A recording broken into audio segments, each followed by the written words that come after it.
योत्स्यमाना अवेक्षे अहम य एते अत्र समागताः धार्तराष्ट्रस्य दुर्बुद्धेर्युद्धे प्रिय चिकीर्षवः। नमस्कार मित्रों, ये जो श्लोक है ये भगवद गीता के पहले अध्याय का 23वां श्लोक है और आज के वीडियो में हम इस श्लोक को गहराई से समझेंगे। तो चलिए सबसे पहले इसके अर्थ को समझते हैं। तो जो श्लोक है वो आरंभ होता है युत्स्यमानान अवेक्षे अहम, अर्थात जो मुझसे युद्ध करने वाले हैं उनको मुझे देखने दें। य एते अत्र समागताः, अर्थात जो सब यहाँ पर एकत्रित हुए हैं। धार्तराष्ट्रस्य दुर्बुद्धेर्युद्धे, अर्थात धृतराष्ट्र के दुष्ट बुद्धि वाले पुत्र के युद्ध में प्रिय चिकीर्षवः, अर्थात कामना पूरा करने के लिए। तो जो ये श्लोक है इसका अर्थ उस रूप से हो गया कि जो अर्जुन है वो भगवान श्री कृष्ण को कह रहे हैं कि जो लोग यहाँ पर मुझसे युद्ध करने वाले हैं उनको मुझे देखने दें कि वो यहाँ पर कैसे एकत्रित हुए हैं।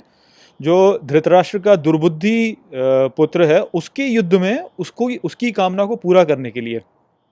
तो आप जैसे यदि पिछले श्लोकों को देख रहे हैं तो हम देख सकते हैं कि 21वें श्लोक में अर्जुन जो है वो भगवान श्री कृष्ण से कहते हैं कि मेरे रथ को दोनों सेनाओं के बीच में स्थापित करें।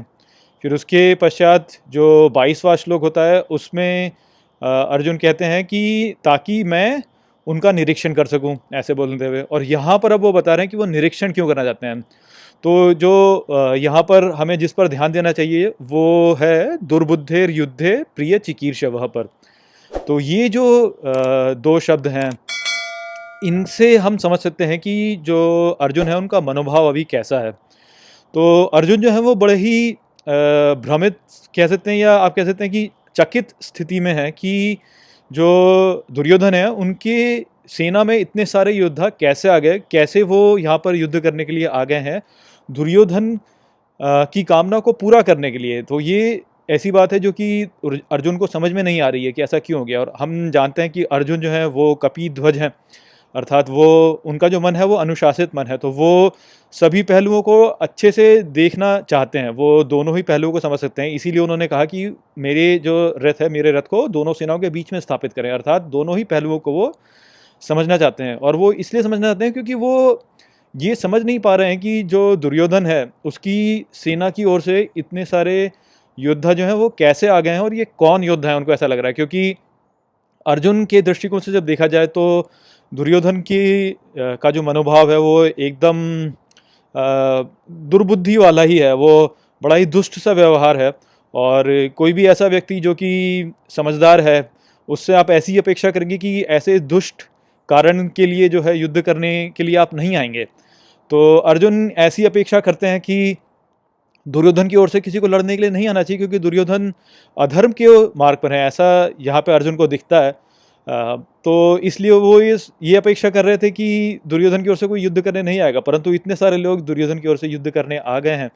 तो वो देखकर अर्जुन थोड़े से चकित हैं और वो ये समझना चाहते हैं कि ऐसा क्या हो गया कि ये सब लोग जो हैं ये दुर्योधन की ओर से युद्ध करने आए हैं, दुर्योधन के युद्ध में उसकी कामना को पूरा करने आए हैं।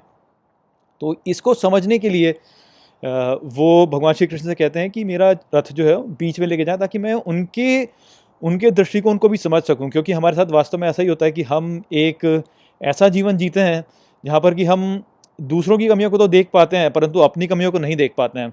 और कोई बुद्धिमान व्यक्ति जो कि एक अनुशासित मन वाला है वो यदि ऐसा देखेगा कि बहुत से ऐसे लोग हैं जो कि मेरा विरोध कर रहे हैं तो वो ये सोचेगा कि हो सकता है कि मैं अधर्म की ओर हूँ हो सकता है कि जो मैं कर रहा हूँ वो ठीक नहीं है, इसलिए मुझे दूसरे को समझना चाहिए। तो यहाँ पे अर्जुन की उस परिपक्वता को हम देख सकते हैं कि अर्जुन किस प्रकार से परिपक्व हैं। इसीलिए उनको कपिध्वज कहा गया है, इसीलिए वो अर्जुन भी हैं क्योंकि वो उनका मन साफ है। तो इसलिए वो दूसरी के दृष्टिकोण को समझना चाहते हैं, इसलिए वो वहाँ पे जा रहे हैं। तो इसलिए उन्होंने अच्युत सत्य को बोला कि आप मुझे बीच में लेके जाएं ताकि मैं दूसरों का दृष्टिकोण भी समझ सकूं। और जैसे कि आगे आप देखेंगे कि वो वहाँ के योद्धाओं को देखकर भ्रमित हो जाएंगे और तब श्री कृष्ण जो है उनका जो मन है वो स्पष्ट करेंगे। यही तो गीता का मुख्य सार है। तो आशा करता हूँ कि मैंने आपको ये श्लोक अच्छे से समझा दिया होगा। चलिए इसी के साथ इस वीडियो को मैं यहीं पे समाप्त करता हूँ। नमस्ते।